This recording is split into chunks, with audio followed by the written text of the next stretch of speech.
إن الحمد لله والصلاة والسلام على رسول الله ومن والاه وبعد فقد قال الله تبارك وتعالى في القرآن المجيد والفرقان الحميد فأعوذ بالله من الشيطان الرجيم بسم الله الرحمن الرحيم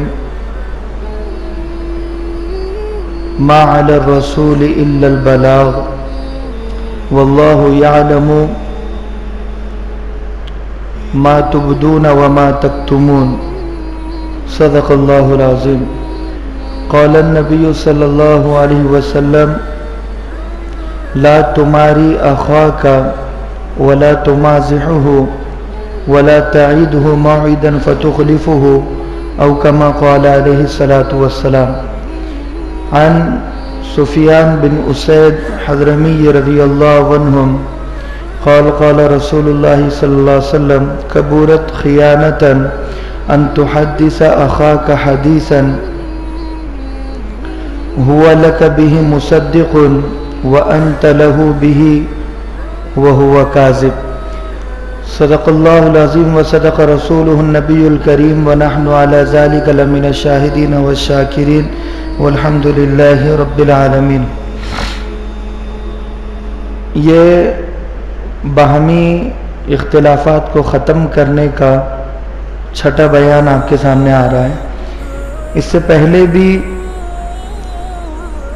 کئی وجوہات بتائی گئی تھی کہ ہمارے درمیان آپس میں، ہمارے سے مراد امت مسلمہ میں آپس میں جھگڑے کیوں ہوتے ہیں، کیا وجہ ہے. اس کی ایک وجہ یہ بھی اللہ کے نبی صلی اللہ علیہ وسلم نے بتائی ہے. حضرت عبداللہ بن عباس اس حدیث کے راوی ہے رضی اللہ عنہم، فرماتے اللہ کے نبی صلی اللہ علیہ وسلم کو میں نے کہتے ہوئے سنا کہ تم آپس میں جھگڑا نہ کرو. لا تماری اخاک، اپنے بھائی سے. عربی میں میرا ان کہتے ہیں زبان سے جھگڑا کرنا، جسم سے جھگڑا کرنا، بحث و مباحثہ کرنا، تان و تشنی سے جھگڑا کرنا، گالی گلوج سے جھگڑا کرنا. کیونکہ اردو زبان تنگ زبان ہے، عربی زبان بڑی کشادہ زبان ہے. عربی میں ایک لفظ کے کئی معنی ہوتے ہیں، لیکن اردو میں ایک لفظ ایک ہی معنی کے لیے استعمال ہوتا ہے. اور اگر ہمیں کوئی بات کسی سے کرنا ہو تو اس کا ایک ہی طریقہ ہوتا ہے، 2 یا 3 طریقے نہیں ہوتے. لیکن عربی اتنی بڑی اور کشادہ زبان ہے کہ اگر کسی کو کچھ بات بتانا ہو تو کئی طریقوں سے، کئی لفظوں کے ساتھ اسے بتائی جا سکتی ہے، کئی لفظوں کے ساتھ. جیسے درود کو عربی میں صلات بھی کہتے ہیں، نماز کو عربی میں صلات بھی کہتے ہیں، اور کہیں پر صلوات کہتے ہیں. تو ایک لفظ ہے، معنی کئی ہیں، اور ایک لفظ کئی معنوں کے لیے استعمال بھی ہوتا ہے. تو یہ سمجھ لیجئے کہ میرا ان کا اردو ترجمہ جھگڑا ہے، لیکن عربی ترجمہ اگر ہم کریں گے تو ہر طریقے کے جھگڑے کی اجازت اللہ کے نبی نے ہمیں دی نہیں ہے، شریعت نے ہمیں دی نہیں ہے. زبان سے جھگڑا، جسم سے جھگڑا، تان و تشنی سے جھگڑا، بنگلے کی بنیاد پر، مال کی بنیاد پر، خوبصورتی کی بنیاد پر، رشتوں کی بنیاد پر، کسی بھی بنیاد پر ہم جھگڑ نہیں سکتے. لا تماری اخاک ولا تمازحہ، اور تم کسی کا مذاق مت اڑاؤ. اور تیسرا کہا ولا تعیدہ موعدہ، کہا کہ تم ایسا وعدہ کرو ہی مت فتخلفہ، کہ تم اس وعدے کو پورا نہ کر سکو، وعدہ خلافی مت کرو. یہ 3 چیزیں ایسی ہیں جس کی وجہ سے سالوں سے جھگڑے ہو رہے ہیں. پہلی چیز لا تماری اخاک، اپنے بھائی سے جھگڑا نہ کرو. اور جھگڑا چھوٹی چھوٹی باتوں پر ہوتا ہے، کوئی بڑی بڑی باتوں پر جھگڑا نہیں ہوتا.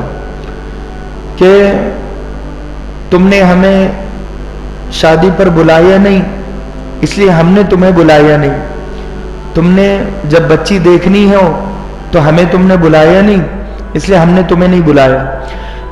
چھوٹی چھوٹی باتوں کو یاد رکھ کر اور اس کو ٹارگٹ بنا کر جھگڑا کرنا یہ شریعت کے خلاف ہے.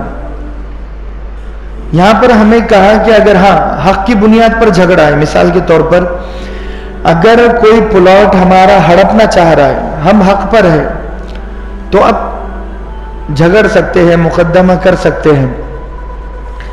لیکن کہیں پر چھوٹی موٹی بات ہے، اس کو ٹارگٹ اور بنیاد بنا کر اگر ہم جھگڑا کر رہے ہیں تو اب ہم غلطی پر ہیں. اور بہت چھوٹی چھوٹی باتوں سے جھگڑے ہوتے ہیں. کئی ایسے بھائی بہن ہیں کہ بہن نے بھائی کو گھر پر بلایا اور بھائی کچھ کام ہونے کی وجہ سے نہیں آیا، بہن ناراض ہو گئی. بھائی نے بہن کو بلایا کسی پروگرام میں اور بہن نہیں آئی، اب بھائی ناراض ہو گیا. اور پروگرام بھی کون کون سے؟ بیٹے کا برتھ ڈے ہے اور برتھ ڈے پر ہم نے تمہیں بلایا تھا، تم نہیں آئی تھی، اسی لیے ہم تمہاری بیٹی کی شادی میں نہیں جائیں گے. برتھ ڈے منانا حرام، غیروں کا طریقہ. اللہ کے نبی نے اپنی برتھ ڈے کبھی نہیں منائی ہے، صحابہ نے اپنی برتھ ڈے کبھی نہیں منائی ہے. اور اس زمین پر بچوں میں جو سب سے خوبصورت ترین بچے ہیں، اللہ کے نبی تو ابھی ظاہر نہیں ہوئے تھے نا، بچپن میں تھے. اللہ کے نبی کے نواسوں سے بہتر بچپن کس کا ہوگا؟ اور وہ معصومیت کے مقابلے میں کوئی معصومیت نہیں ہے. حضرت حسن کا برتھ ڈے نہیں منایا، حضرت حسین کا بھی برتھ ڈے نہیں منایا. منا سکتے تھے، نہیں منایا. اور یہ برتھ ڈے کا رواج عیسائیوں کے تھرو آیا ہے ہم تک. وہ عیسیٰ بن مریم کی پیدائش کا دن خوشی سے مناتے تھے، تو انہوں نے ہر ایک کے دن کو خوشی سے منانے کو عبادت سمجھا. وہ عبادت سمجھ کر کرتے. کیک منگا دیا، کینڈل اس پر لگا دی، بچے کا نام لکھ دیا، اور غبارے پھٹ رہے ہیں، پٹاخے پھوٹ رہے ہیں، اور ایک برتھ ڈے من رہا ہے. یہ سارا حرام پر ہمارا مال خرچ ہو رہا ہے. اگر اتنا پیسہ کسی غریب کی غربت کو دور کرنے میں لگ جائے تو ثواب بھی ملے گا اور گناہ سے بچ بھی جائے گے ہم. اور اگر ہم برتھ ڈے منائیں گے تو ہماری نسلیں بھی برتھ ڈے منائے گی. ہم یہ ہماری نسلوں کو برتھ ڈے سے ہٹا نہیں سکتے. اگر ہم شادی کی سالگرہ منائیں گے تو ہماری نسلیں بھی شادی کی سالگرہ منائیں گی. ہم اس سے ہٹا نہیں سکتے. اگر شادی کی سالگرہ منانا عبادت ہوتی تو اللہ کے نبی تمام ازواج مطہرات کی سالگرہ مناتے، شادی کی سالگرہ مناتے. اور 11 شادی کی سالگرہ کی دلیل میرے اور آپ کے پاس ہوتی نا. بھئی حضرت عیسیٰ علیہ السلام کی تو شادی ہی نہیں ہوئی تھی، تو ان کے پاس تو سالگرہ کی کوئی دلیل ہی نہیں ہے نا. بھئی سالگرہ وہ لوگ مناتے ہیں، میریج اینیورسری وہ لوگ مناتے ہیں، لیکن ان کو اگر پوچھو کہ تم کس کو مد نظر رکھتے ہوئے مناتے ہو، کیونکہ تمہارے خدا اور تم جس کو مانتے ہو ان کی تو شادی ہی نہیں ہوئی. چلیے حضرت عیسیٰ کی والدہ پر چلے جاتے ہیں، تو اماں مریم ان کی بھی تو شادی نہیں ہوئی تھی. بات سمجھ میں آئی؟ اگر وہ یہ کہتے ہیں کہ میری ماتا، ان کی ہم شادی کی سالگرہ منا رہے ہیں، تو انہوں نے بھی تو شادی نہیں کی، تو سالگرہ کیسے منائے گے؟ حضرت عیسیٰ نے بھی شادی نہیں کی تو سالگرہ کیسے منائے گے؟ اس کا مطلب ہے کہ تم نے ڈپلیکیٹ رسم و رواج نکالا ہے، فیک رسم و رواج ہے. اب یہودیوں پر آتے ہیں. یہودی حضرت عزیر کو مانتے ہیں. حضرت عزیر علیہ السلام نے بھی اپنی شادی کی سالگرہ منائی نہیں ہے. اور یقیناً یہودی چپ کہتے ہیں کہ ہم تورات کو فالو کرتے ہیں، جبکہ وہ کسی کو فالو نہیں کرتے. وہ صرف اور صرف شیطان کو فالو کرتے اور شیطانی طریقے کو فالو کرتے. اگر وہ حضرت عزیر کو فالو کرتے تو حضرت عزیر کے طریقوں کو بھی فالو کرتے نا. اگر کوئی ہم سے یہ کہے کہ میں سچا پکا مسلمان ہوں اور وہ مندر میں جائے اور یہاں پر نشان لگائے ہندوؤں کا اور دھوتی پاجامہ وہ پہنے اور پوجا پاٹ وہ کرے، تو ہم اسے کہیں گے تم مسلمان کس اینگل سے اپنے آپ کو کہتے ہو؟ تم اگر مسلمان ہو تو تمہارے نبی کو فالو بھی تو کرو.